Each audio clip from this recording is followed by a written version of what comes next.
Isang mabiyaya at masaganang araw po sa ating lahat at welcome back po dito sa ating YouTube channel at Facebook page Tagapanood TV. Piolo Pascual at Eman Bacosa nagkaharap na. Piolo may sinabi patungkol sa ugali ni Eman. Yan po yung ating bibigyan ng komento, reaction, opinion sa araw na ito. Pero bago po tayo magpatuloy, nais ko lang po kayong pasalamatan sa inyong walang sawang suporta at pagtangkilik po dito sa ating channel. Kaya naman kung hindi ka pa nakapag-subscribe at sa mga bagong napadaan lang po dito sa ating channel, huwag nyo pong kalimutan na mag-subscribe. Isang like, share, and subscribe po mga tagapanood. Napakalaking bagay po niyan at maraming salamat po sa inyong lahat. Kaya naman simulan na po natin ang ating reaction video sa araw na to mga tagapanood. Let's do this!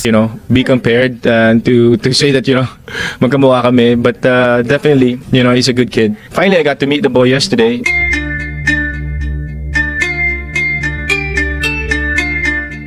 Finally ay nagsalita na nga ang gwapong aktor na si Piolo Pascual matapos ulanin ng positibong komento si Eman Bacosa Pacquiao kung saan napansin ang kagwapuhan ni Eman nang ma-interview ito matapos ang laban sa Thrill in Manila na ginanap sa Araneta Coliseum, kung saan marami ang nakapansin na hawig daw si Eman ni Piolo Pascual na sobrang gwapo din daw. Hanggang ngayon kasi ay marami pa rin ang sabik ng mga netizens at nag-aabang kung ano nga ba ang magiging reaksyon ni Piolo sa pagkakahawig nila ni Eman na parehas gwapo. Kaya naman dito, nagbigay na ng reaksyon si Piolo. Kaya naman sa pamamagitan ng panayam ng ABS-CBN, ibinahagi ni Piolo ang kanyang karanasan nang makilala sa wakas si Eman ng personal.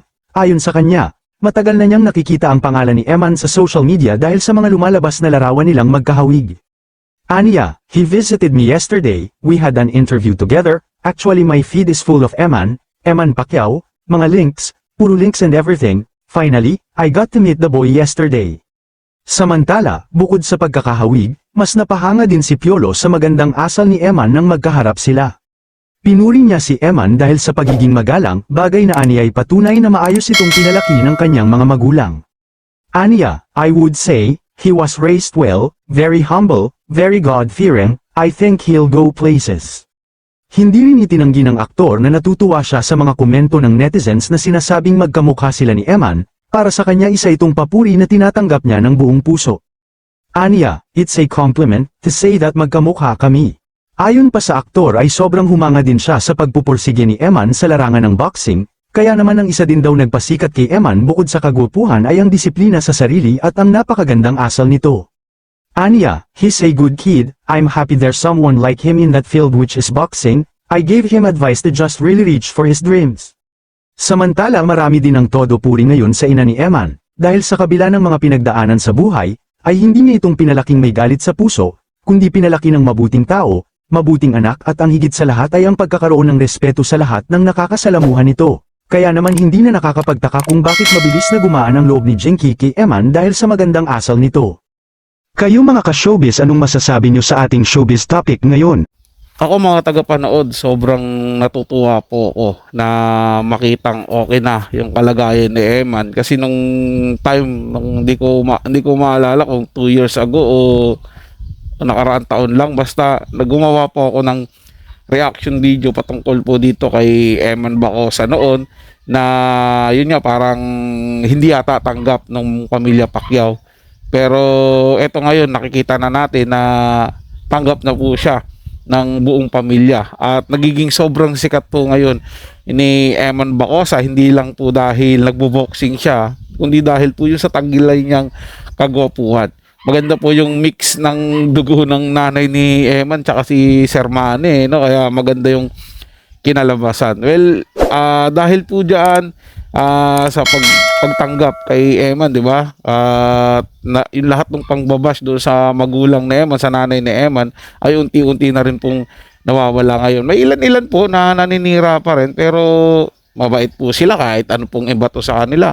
Kumbaga, pinapasa Diyos na lang din po nila yan. Kaya po si Piolo Pascual natutuwa. At kita mo naman, nung napanood ko sila sa Jessica So ay tawan-tawa po si Piolo Pascual at game na game po na gawin yung mga pinapagawa sa kanila. Sobrang maganda po na nakikita ngayong bata, napalaki po ng maayos ng kanilang mga magulang. At syempre sana magtuloy-tuloy pa yung magandang future ni Eman. Hindi lang basta sa boxing, mga tagapanood, mas okay din kung mapunta na lang siya sa showbiz para hindi po mabugbog yung katawan. Kasi sabi niya nga sa interview, mula palang bata nabugbog na siya, di lang ng mga classmate niya, pati nung naging stepfather niya. Kaya sana po maging maayos po yung buhay niya ngayon at tuloy-tuloy po doon sa mga gusto niyang gawin at marating niya yung pinapangarap niya na marating sa buhay. At sana suportahan siya ng kanyang tatay na si Sir Manny Pacquiao